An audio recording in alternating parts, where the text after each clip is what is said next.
What is going on, everybody? Thank you for tuning into our first episode of Sideline Summit, a sports and lifestyle podcast.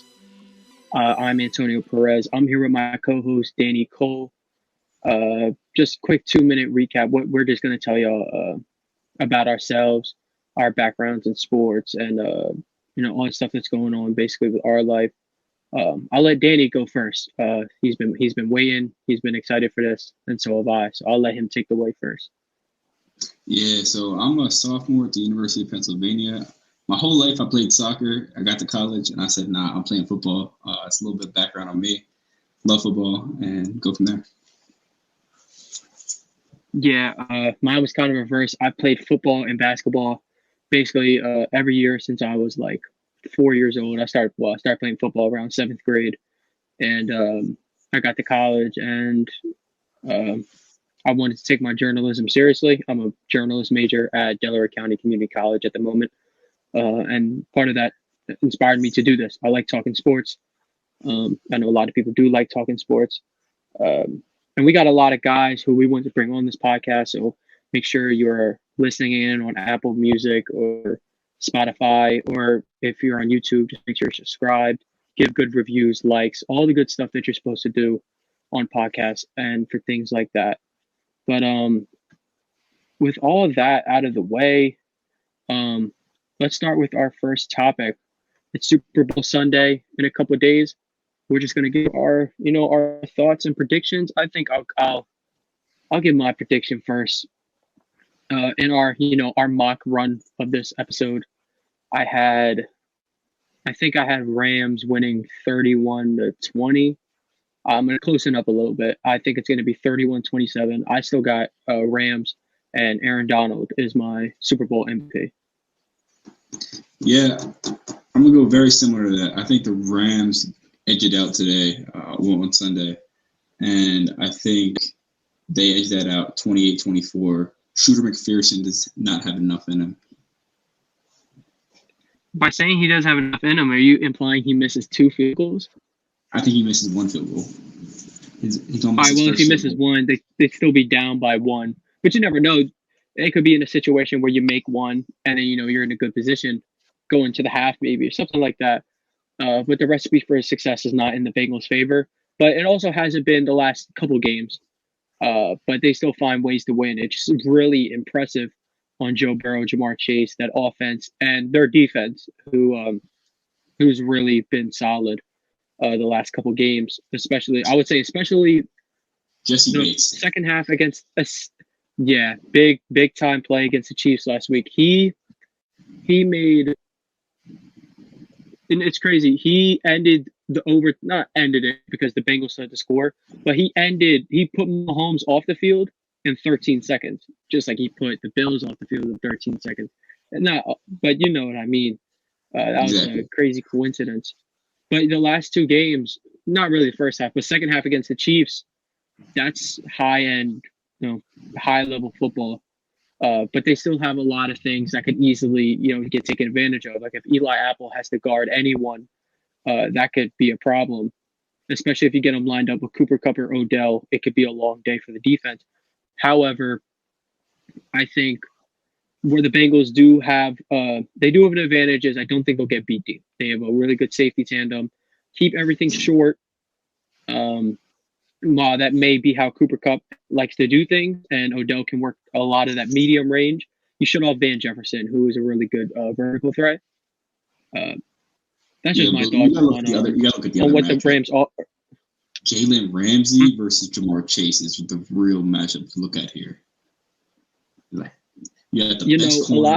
lot of hot receivers, when they start to blow up, you schedule that game where they play the best corner in the league, but obviously you're not going to get that matchup.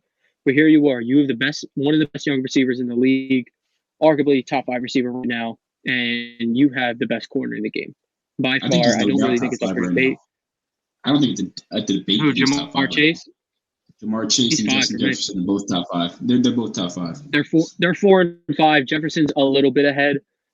His route running is just a little bit better. And we're getting off topic.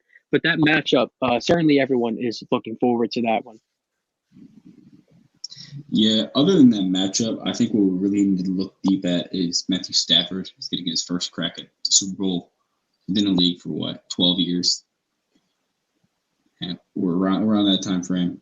He suffered in Detroit. Someone said that Matthew Stafford and Eminem are the closest that Detroit's come to a Super Bowl ever.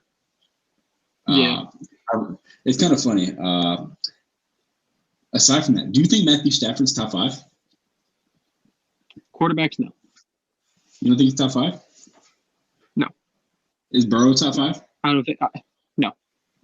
So both of them sit around like the 8 to 10 area. So you don't need a top 5 quarterback to win in that range. You need a top 10, but you don't need a top 5. But so that really gives you that formula. Like the Patriots could win because Mac Jones could be a top 10 quarterback in the next couple of years. So this really gives a formula where you don't need this Mahomes, Allen, Herbert to win a Super Bowl because they're going to demand more money and they're going to need to make these all-star level plays. But now you can get to the Super Bowl with Joe Burrow. You can get to the Super Bowl with Matthew Stafford. You don't need to have these off-script plays. I think that it's not so like the Niners. The Niners were 10 minutes away from winning a Super Bowl with Jimmy Garoppolo. It's really more about, do you have a cheap quarterback? I think Mahomes, when he won his, he was super cheap, and then he got that. No, it doesn't kick in until next year, but it's gonna get pretty rough in the salary cap. Joe Burrow, he's obviously still in his rookie deal, and that's where it comes into teams. Chargers, because the Bengals flipped it around in the year. The Chargers could flip it around in the year. The Eagles aren't in the most Super Bowl, contend window, but they're ahead of schedule. They got a young quarterback that if he can develop, maybe you're looking at in that direction. But back to the game. One more thing I just want to say about it was Joe Burrow. He's won a playoff game. He got sacked 9 times. I think he may get sacked even more. He might get sacked like 12, 13 times.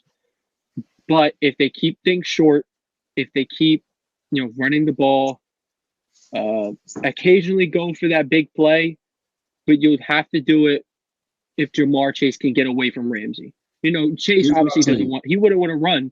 He wouldn't run. He's a smoke demon. He needs it.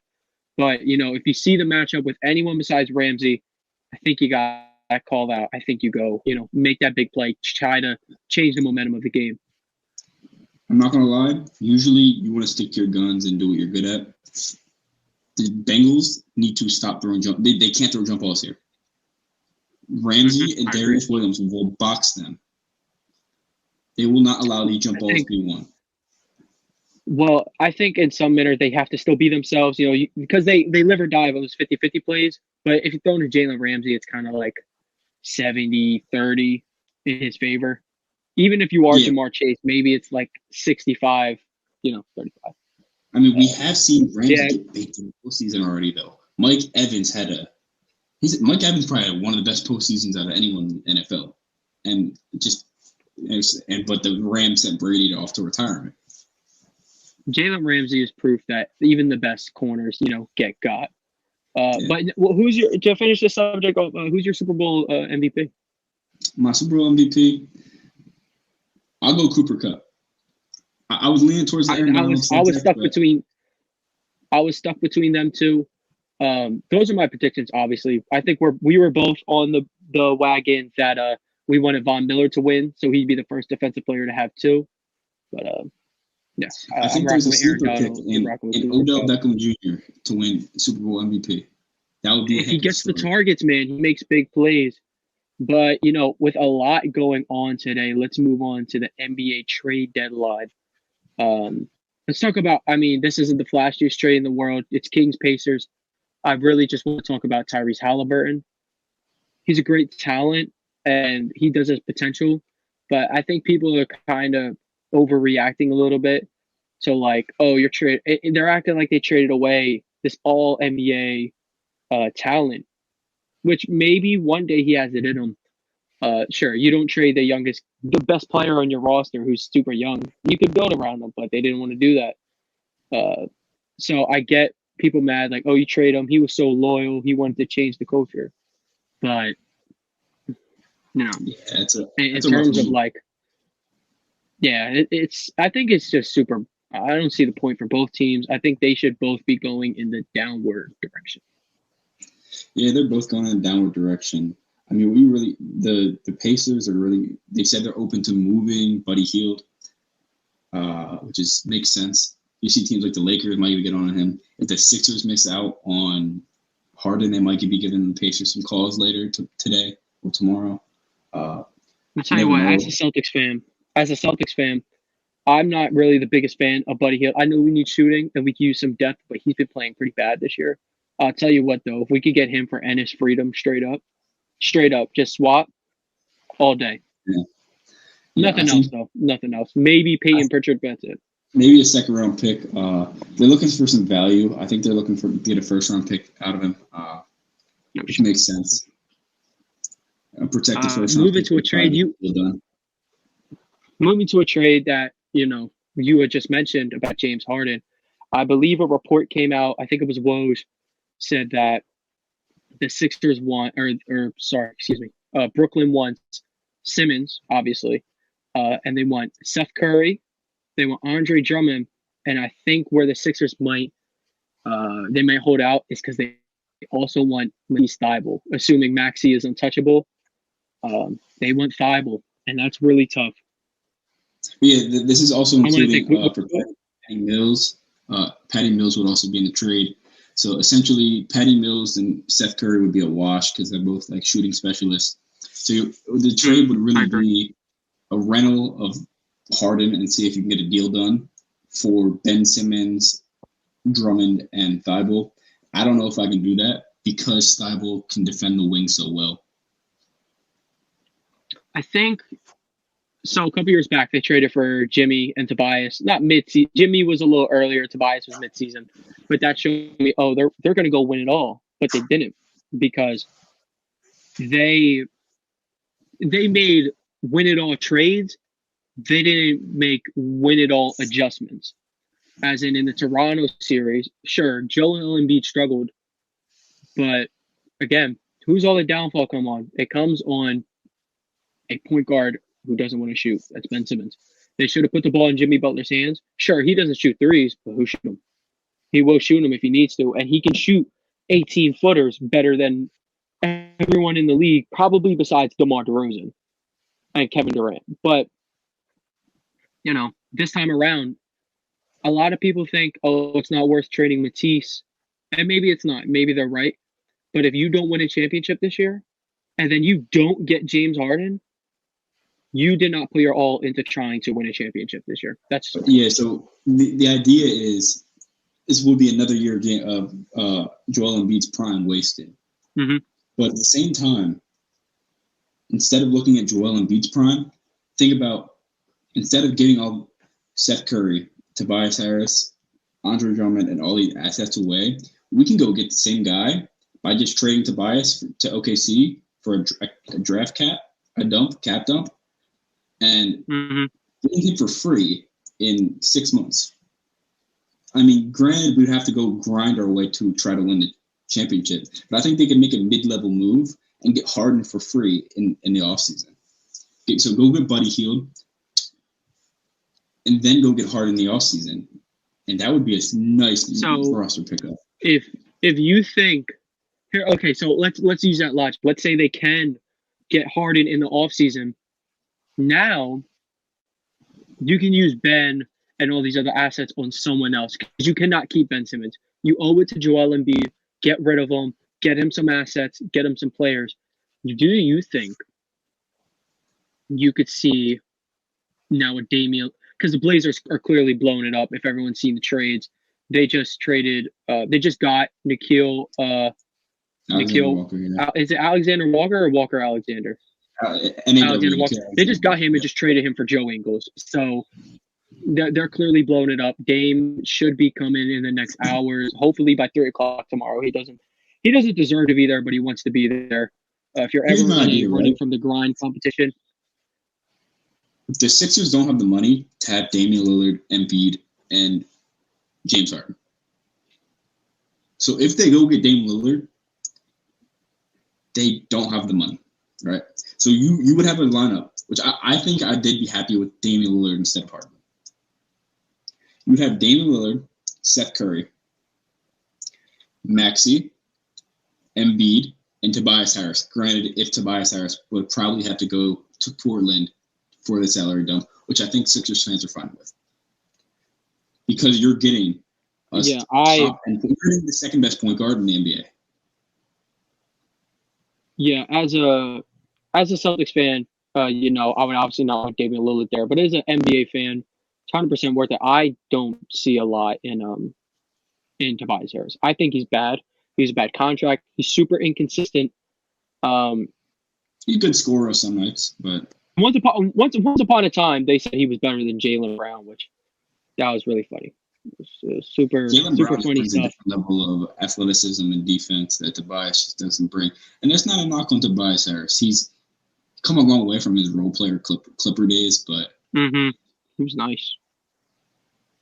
He was just a role player in the Sixers on the Clippers, but now he's really to do more. Expanded. He's expanded into. He fits the team. He does what he needs to on nights where something Embiid's having an off night. So I think Tobias, Ben, and maybe a couple firsts might get the deal done to get Dame to Philly. Maybe. The Portland's probably going to want a big haul. These couple of trades hasn't set them up, particularly well for the future. So they're going to need a big haul. But moving to a guy I just mentioned about Jaylen Brown, roughly a month and a half ago, all these talks were coming out. Tatum and Brown can't play well together. Brown needs to be traded, and all this stuff like, oh, you could get a good haul for Brown. Since then, I don't think it's insane to say that the Celtics have been the best team in the NBA since about a month and a half ago. They have, overall this season, I believe they have the number 1 defensive net rating and the 4th best net rating in the league. However, the reason why that doesn't show up on the standings, they are 10-17 last time I checked in games decided by 5 or less points. But they've been closing out some of them games. 6 straight wins for the Celtics. 18-10 6 straight wins for the Raptors.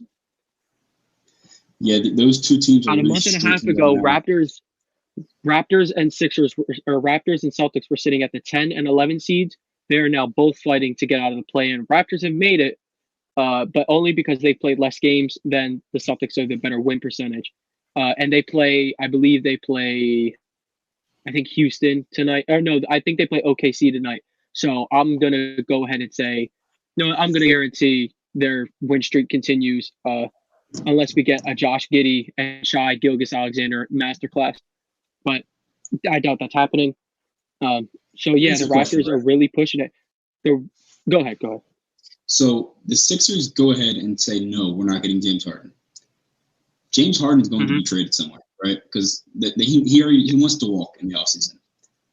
The Miami Heat are sitting in a really, really unique situation where they have young talent, they have assets, and they need to make a move for a star player aside Jimmy Butler. Do they make a move for James Harden? No one's talking about this, but do they make a move for James Harden? Who would you? Okay, so the Nets wouldn't need a Kyle Lowry. However, they could make it fit how Brooklyn does now constructed, where they have Kyrie go to 2. They can make Lowry run the 1, Irving run the 2. You're just looking at a really small lineup.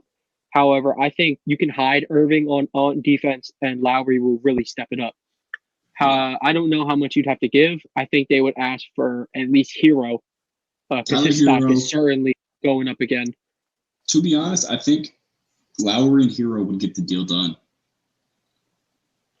I don't think. I don't know if Miami is willing to give up Hero.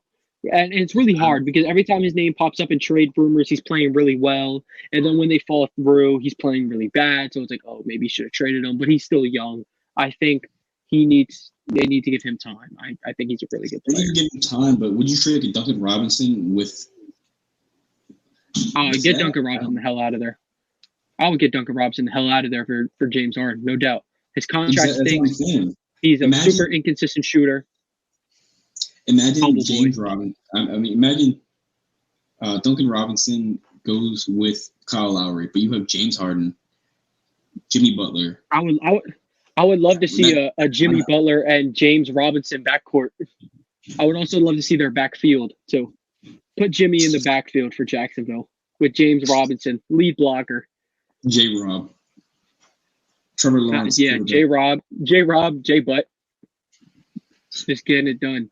And T-Lo. Yeah, I think that'd be really interesting if Miami's the 1 seed, so you could be like, oh, don't fix what's not broken, but you could just be even better. You could just make yourself better, and when you have the chance to be better, why not take it? You know? Yeah, it's like, would the Bucks trade Middleton for Harden? No, right? Because they have that. I don't think they'll. I just don't think they'd move. Well, the Bucks, they could do.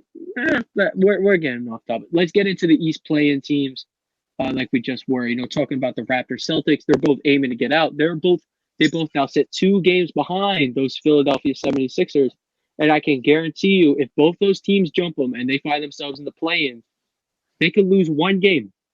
And here, I believe the Hawks are sitting at the 11 seed or the 10 seed. The Hawks are at the 10 seed, the Nets are at the 8 seed, and the Hornets are at the 9 seed. So right now the play consists of the Celtics will play the Hawks, the Nets will play the Hornets. And this really gets interesting because the Nets are free fall right now. Until Kevin Durant gets back, we don't know when that's going to be. That's a bad team. The Nets might even fall out of the playoffs in general. The Nets probably lose the next 4 games. I don't think Kevin Durant will allow them to not make the playoffs, but this does remind me of a lot. LeBron's first season in LA, he got hurt.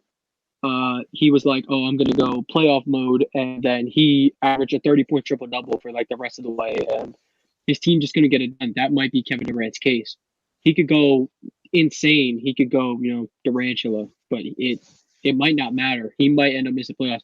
My thing is, let's say the Sixers find themselves in the 7th seed, they don't make the trade. Let's say they don't make the trade. They find themselves in the 7th seed. They lose to the Hawks in that play-in. Now you're like, damn, I should have made that trade. I'd never find myself in this situation. We just went 1 and done in a prime and B year. If we had Harden instead of sitting out Simmons, they really do got to make a move to avoid that play-in because you know what I'm the talking Celtics about? got a couple free wins coming up. That's exactly what happened when the Sixers playoffs a couple years ago.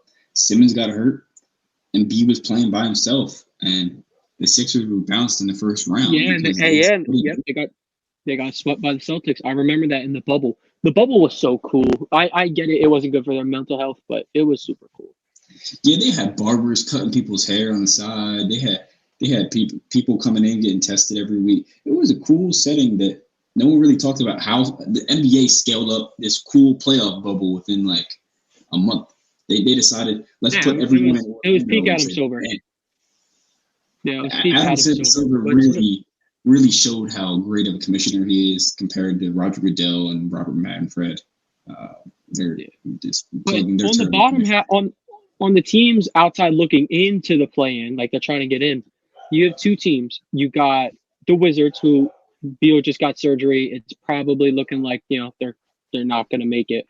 The Knicks, however, the Knicks they get that 1 signature win a month. Like they had that their first win of the season. They beat Boston in overtime.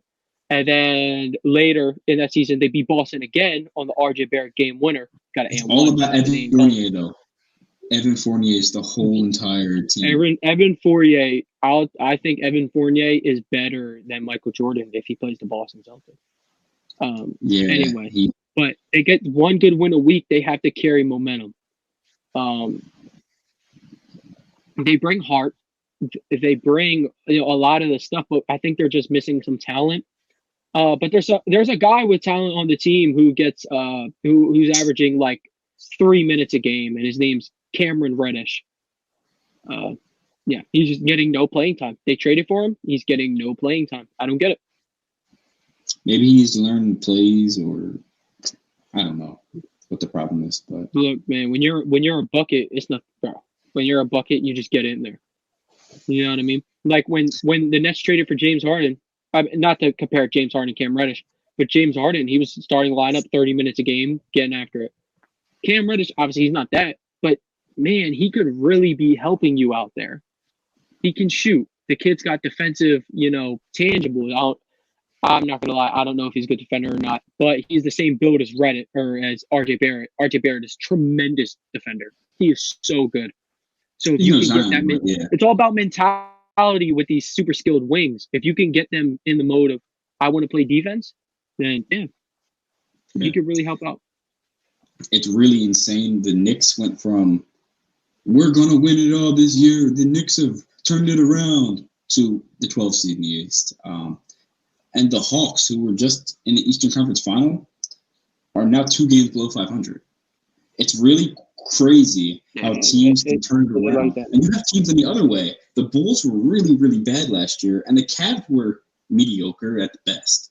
And now they're sitting 3 and 4 seed in the East. Cavs are frauds. I'm sorry. Everyone loves the Cavs. They're frauds. They're frauds. Someone said they meet Toronto, Boston, Brooklyn. I think if they meet anyone in the first round that isn't like a bad team, like I'm talking like they could beat the Hawks in the first round. They could beat the Hawks. They can maybe beat Boston. They can't beat Toronto. They can't beat Brooklyn. At least healthy. Not even a healthy Brooklyn. If Kevin Durant's playing, they're not beating him. They're not beating Philly. They're not beating Bulls. They're not beating, they're not beating the Heat. None of that. Here's what I'll tell you though. But Stephen A. Smith said it. I think next year could be their year. He said, if you get LeBron James on the Cavaliers right now, they are an automatic finals bid. If you put LeBron James on any team, they're a finals bid because he's LeBron James, which is weird. Let's transition into the play-in West. We'll keep it brief about the Lakers. I don't like talking about these big market teams. But yeah, the Lakers, I think they're trash. They have to make some trades. Maybe that means trade Westbrook. Maybe that doesn't mean trade Westbrook. But man, they really got to switch things up. They need some shooting. They need some glue guys, I guess you would say. They need some Carusos. They need guys like that, in my eyes.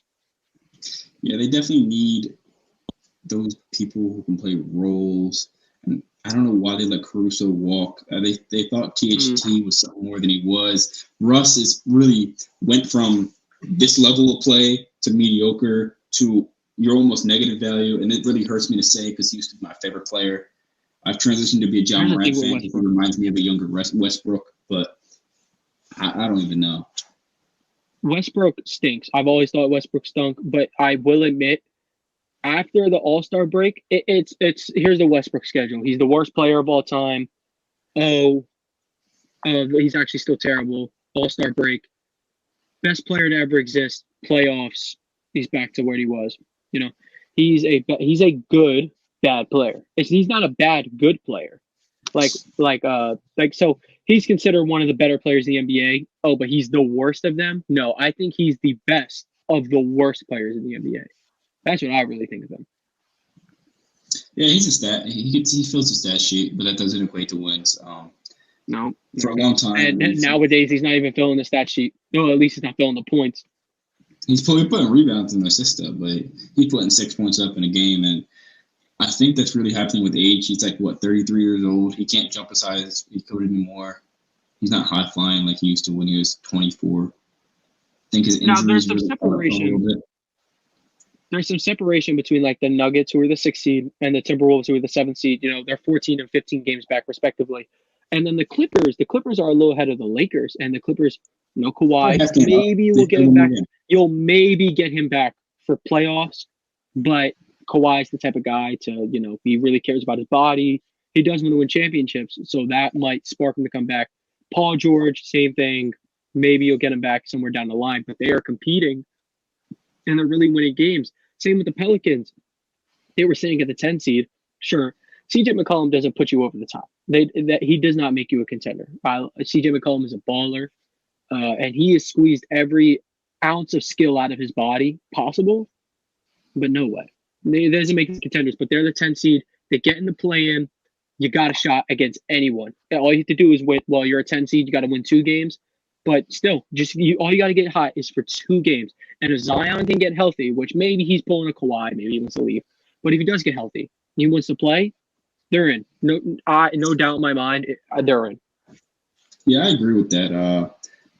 If you look at the standings right now, you're setting up for the Battle of LA to get in the playoffs, Lakers Clippers. Mm-hmm. Then you They got might a have to play team each other to get in. Yeah, that's what I'm saying. The Battle of LA to play each other. Mm-hmm. And then right now it would be the Minnesota Timberwolves, who no one expected to be over 500. I think. No shot. They're so good. It's Cat's year. I think there's some rumors that they think about trading McDaniels for Ben Simmons as a centerpiece. There was a rumor saying that they want to trade Malik Beasley for Celtics Josh Richardson, straight up, not the TikToker. Would I be down to it? I mean, Malik Beasley's a pretty good shooter, and I mean he'll just fill the role Josh Richardson does, but better. But if we don't make that move, not the end of the world. If we do make the move, all right, cool, welcome to the team. Josh Richardson, you were great. Josh Richardson gets so much slander from Philly and Mavericks fans. I think he was so good for us. He played shitty last night, but he played really good, I thought. And, the Wolves, they got some pieces. They're not really a deep team. They're really top heavy. You got Ant-Man, you got D'Lo, you got Cat. So, yeah, I don't know. Just let that play out for a couple more years. What is your opinion on the play-in? So you got the NFL where you have 7 teams from each conference making the playoffs, but the NBA takes a completely different stance, right? They're saying there should be only 10 teams in the whole entire league that don't have a chance to play for the title. The NFL says, I disagree. More than half the league, 18 out of 32 teams, should not have 0 chance of playing. And fans are even saying, I think 6 instead of 7. So I think 2 more of those 18 teams, so it should be down to 12 teams total, should only have a chance to make it.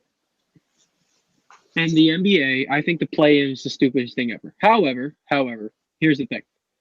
I think I read the rules wrong about the play-in one time. I thought it was you have to be within a certain amount of games to qualify for the play-in. Like, let's say you're an 8 seed and you are 5 games above the 9 seed. There's no reason you guys should be playing. But apparently that's not the deal. If you're just a 9 seed or the 8 seed, you play, whoever wins gets in. I think that's really dumb. I don't think it's fair. Even a couple years back in the bubble, the Suns went 8-0, but they were still, I think, 3 or 4 games back. There was no reason for them to be in there. But they were fun, and that obviously that gave us a little preview of the future for Devin Booker and the Suns. I don't really like it all too much, but it's there. So, let's talk about it. Let's see what we can spark out of it. I think that really sparked out of the bubble, giving all those teams chances. Because you saw teams like the Suns play well in the bubble. But then you have like NFL teams. Someone said the Steelers and Eagles shouldn't have made the playoffs this year. But they're 9-win teams. Because they got blown out. See, the Eagles, look, they got some really bad matchups. Like, okay, let's say I may be talking like I'm really low on the Titans, and maybe I am. But what if the Chiefs beat the Bengals, they keep the 1 seed, and then the Titans have to play the Steelers, and the Steelers beat the Titans? I'm not saying they would. I think I'd still pick the Titans in hindsight, but that's a completely different ballgame. That's a quarterback. Dominated Ryan Tannehill in Week 15 when I went to that game in Pittsburgh. It was, but that was different. He's not a quarterback who can beat you. So, but in the NBA, I kind of think it's the opposite. 8 seeds already struggled as it was, and now you're adding a chance for even worser teams to get in. I don't know. I don't like the thought process, but what can you really do? It's been like this for a really long time. And people seem to enjoy it. Everyone likes when the 8 seed gets a quick 1 win and then they get gentleman's sweat, and it's cool stuff. So, I guess I can't complain about it. I'm not Roger Goodell or Adam Silver, but I do trust them to keep moving the league forward. And moving on, that wraps everything up. But I do have one last thing to announce. I got a notification a couple hours ago. NFL will be hosting a game in Germany this upcoming year, really making the game global. I think that's great. I think let's keep making this beautiful game global. It's been my dream to see it in the Olympics, even though if it ever were to happen and get put in the Olympics, America would dog walk, I think, the entire world together. Maybe it gets put out after the first year. But the problem is there's not enough global presence. I think that's what they're trying to do right now. They're trying to expand the global presence. That's why they're playing in Mexico. And also, and I guess playing I don't know how you would play a summer Olympics with football, unless you made a 7-on-7 maybe. That's a lot. That's very doable. I think that'd be really fun for them. Olympics team. I think there's another also for the Pro Bowl opportunity to expand is for them to offer college athletes to play in this Olympics. This would really give a chance for college athletes to use their NIL and play in the Olympics. I think it'd be really cool because you see college swimmers, you see college track athletes play in the Olympics. Well, if we did that in a couple years, I do not want to see Archie Manning completely doing the entire world. That'd be pretty. Sick. In the 2024 Summer Olympics, it might be pretty wild if Archie Manning is playing in the Summer Olympics. Yeah, man. USA 7v7. But that's everything we got for you guys. Covered some Super Bowl, NBA talk, and a little bit of international football talk. If you've watched this far, comment below who you guys think is going to win the Super Bowl. Give your MVP and give your score prediction. We're not big enough. If I had $100,000 and you got all that right, I would send it to you, but I don't. I'll send you $10. If you get the score, if you get the score and the winner right, I'll send you 10. If you get the MVP, if you get the MVP right, I'll send you an additional 10. So yeah, you get everything right, you get $20 from me. Probably not getting none from Daniel, but unless Daniel wants to chip in 5. But yeah. Make sure you guys comment below. Make sure give good reviews. All the good things you're supposed to do for podcasts. We really appreciate you going into this first video. People worked very hard to get this started. And that's all. That's all from us. From me and my co-host Danny Cole. Have a great day, and go Rams. Keep pursuing to no ball. You said the Rams. Go Rams.